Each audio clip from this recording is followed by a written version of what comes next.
Hello, my friends. It's 2023. Can you believe it? I'm Lindy. Welcome to my channel, Lindy's Magpie Reads. I've been on booktube for 1 year now, and it's a good time to be looking back on how things went with reading in 2022. And for years now, just for myself, I have been preparing stats at the end of the year, just looking at what kind of reading I've been doing, because that helps me to understand myself. So the second part of this video is going to be all stats. If that's the kind of thing you like, hang in for that. So this first part is going to be a reflection on this first year on booktube and my experience of it, which has been overwhelmingly positive. And that is thanks to you, my subscribers. Thank you so much for faithfully watching my videos and commenting. I truly value the connection that I've made with all of you who don't have channels and those of you who do as well. Booktube is pretty cool. It's pretty cool. So my first huge thanks go to Sean the Book Maniac, who is the reason why I started this channel. So thank you for your ongoing friendship and continuing support. Sean also reads to me over Voxer. He started doing that in December of 2021 when I had a concussion, and he continues to read to me. And for those of you who want to experience that unique pleasure, Sean does have a Patreon where you can subscribe and have Sean read to you. There'll be links down below. I got lots of people to shout out, and links will be in the description box. So a few other booktubers who early on were really influential in giving me advice and encouragement are Kim of Middle of the Book March, and Roz of Scallydandling About the Books, and Scott of Gunpowder Fiction and Plot, and Kelly of Books I'm Not Reading. I had some fantastic buddy reads with booktubers in 2022, including with Roz, Gemma of Gem of Books, and also with Marilyn Maya Mendoza. I'm looking forward to more buddy reading in 2023. I participated in the group read of LGBTQ books in translation. That was originally organized by Jen the librarian, and then later Greg of Supposedly Fun joined in with that. And what I learned is that I do not like discussing books using Discord.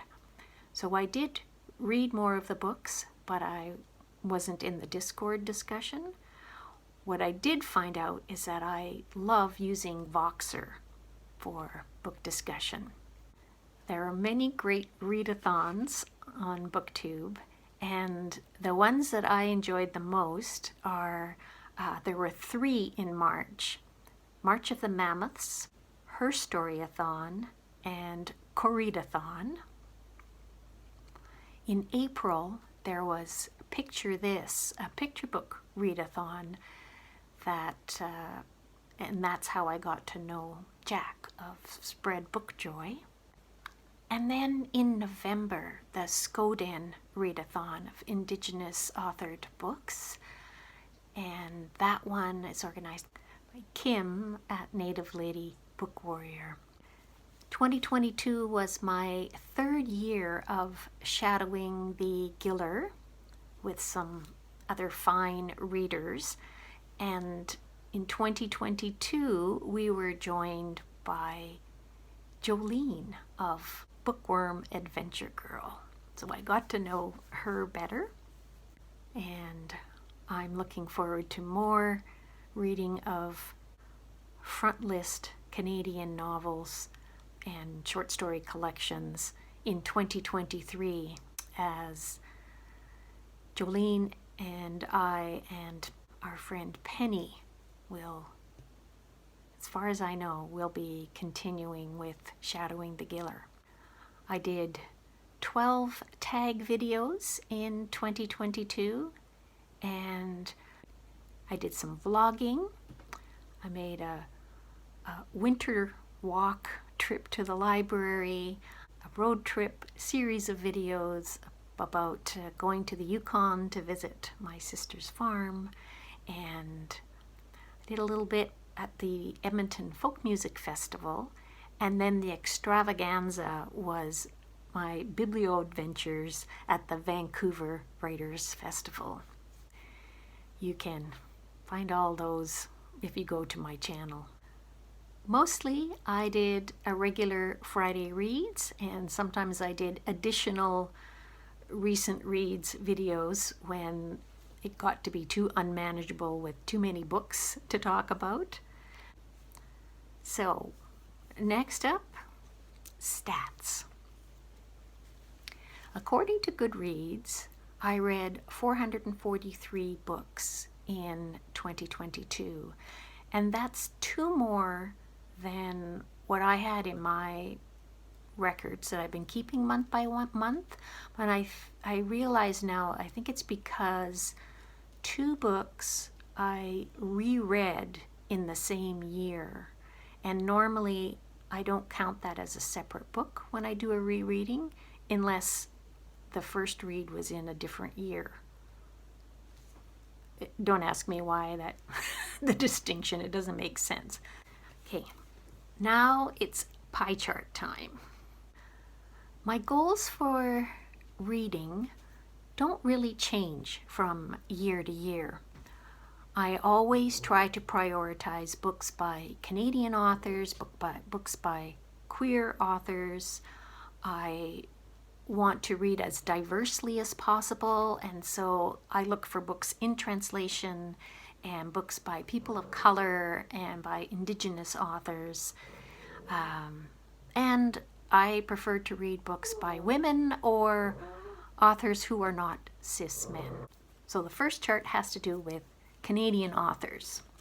42% of the books that I read were by Canadian authors. That's a total of 186 books. And I compared that to some previous years. So last year, 38% were by Canadian authors, and in 2020, 32%. So that number has been going up. This is good. Next up, queer authors. This year I read 136 books by authors that I know are queer. I might have read others that I didn't know. So that totals about 31% of my reading. Last year it was 35%, and in 2020, 31%. So that's staying pretty much constant. This next chart is for authors who are Indigenous or people of color. I read 151 books by people of color and 64 by Indigenous authors or people who are part Indigenous and of mixed ethnicity. Occasionally, I have a book in the Indigenous category where the main content is Indigenous. And so a few of those might be included in these numbers. I'm not 100% sure. So that means 34% of my reading was by people of color and 15% by Indigenous authors. Last year, or 2021, was 31% people of color and 14% Indigenous. And a big difference in 2020 35% people of color, no, that part didn't change, but only 6% by Indigenous authors. And when I looked back and took an average over when I started keeping a record digitally, 6% by Indigenous authors out of, something like 5,000 books. So I've upped that, and I'm very happy about that. By language, I do try to keep up my French fluency by reading books in French. I managed to read 6 in 2022, which is about 1% of my total reading. In 2021, it was also 1%, and in 2020, it was only 0.5%. In translation, I read 46 books, so that is 10% of my reading. And the previous year was also 10%, and the year before that, 9%. So I guess pretty consistently, I read about 1 in 10 books in translation. Now, format is a trickier thing to categorize. What is meant exactly by format? I decided that in addition to audiobooks and print, how much I read on screen is of interest to me. And so this first chart is screens versus audio versus paper. I read 31 ebooks, listened to 126 audiobooks, and then the remaining 284 were paper. So that is 29% in audio. So ebook consists of about 7%. And here's another way to look at formats. So on this pie chart, I've got comics or graphic novels, picture books, audiobooks again, and then everything else. So audiobooks, that hasn't changed, 29%. 17% of my reading was comics or graphic novels, and 13% picture books, which leaves 41% other. And the main change is in picture books, because the previous year only 6% of my reading was in picture books, and I'm going to credit Jack of Spread Book Joy and her Picture This Readathon for how many more picture books I read in 2022. It's a format that I absolutely love. And speaking of picture books, let's move on to this next pie chart, which is about the primary audience for the books that I'm reading. I've got it broken down into children's, YA, and adult. I just said I read a lot of picture books, and I'm calling their primary audience children, although there are some picture books, including one I talked about in my last Friday read, Advent Street by Carol Ann Duffy, that is aimed at adults, and some picture books are aimed at teens. And most other picture books have a dual audience, actually. The child and the adult reading to the child. So there's often more than one level of a children's picture book. And then some picture books are more for children who are reading independently. Anyway, so how did I do this year? Well, I read 90 books whose primary audience is children, and 28 YA books. Again, with YA, many adults are attracted to books in this category.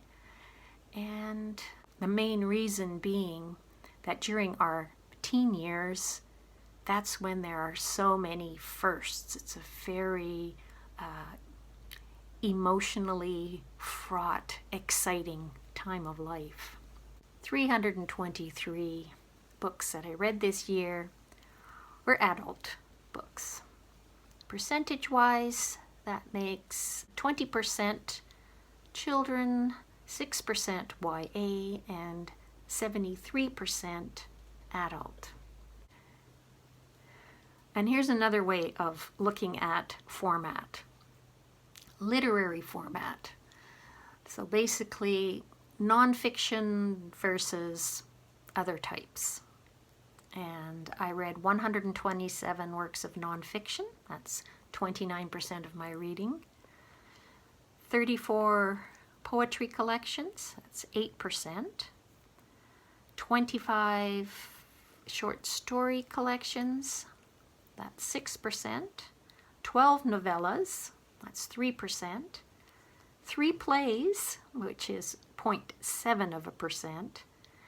And then the rest were pretty much novels, 240 novels, which is 54%. I also keep track of where I get books from. Elisabeth of Bouquins and Books also did this in her pie chart video. I will link it down below. Anyway, I already knew that my major source is from the library.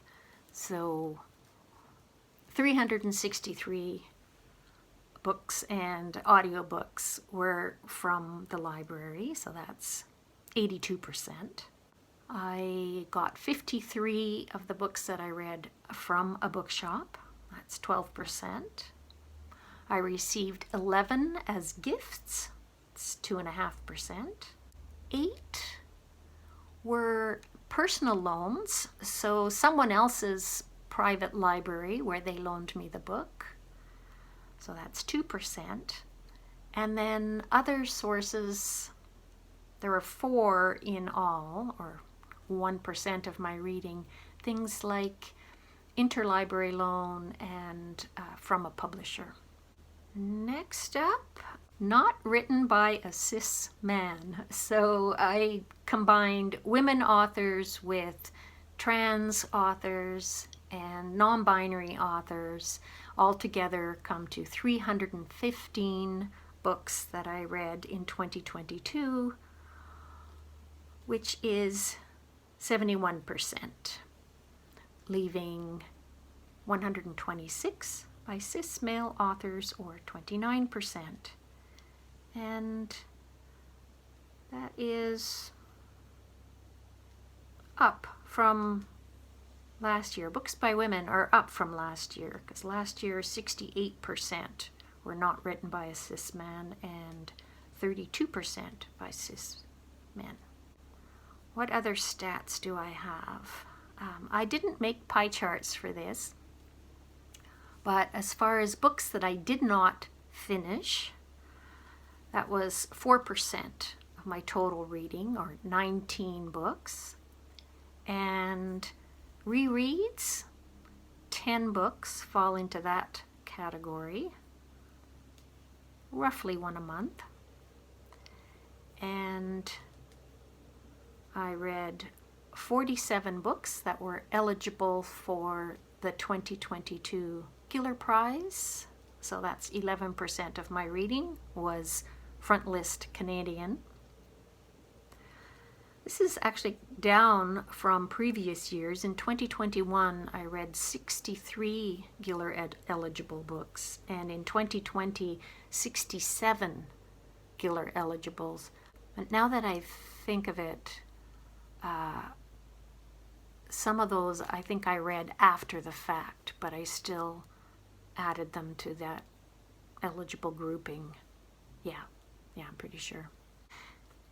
Anyway, those are my stats and my looking back on 2022. I've got my little dog in my lap here. She's been featured in my videos too. This is Joni. My next video is going to be my favorite books of 2022, so stay tuned for that. Thank you again. Thank you always. Thank you so much for watching, and I look forward to your comments as always. Bye for now.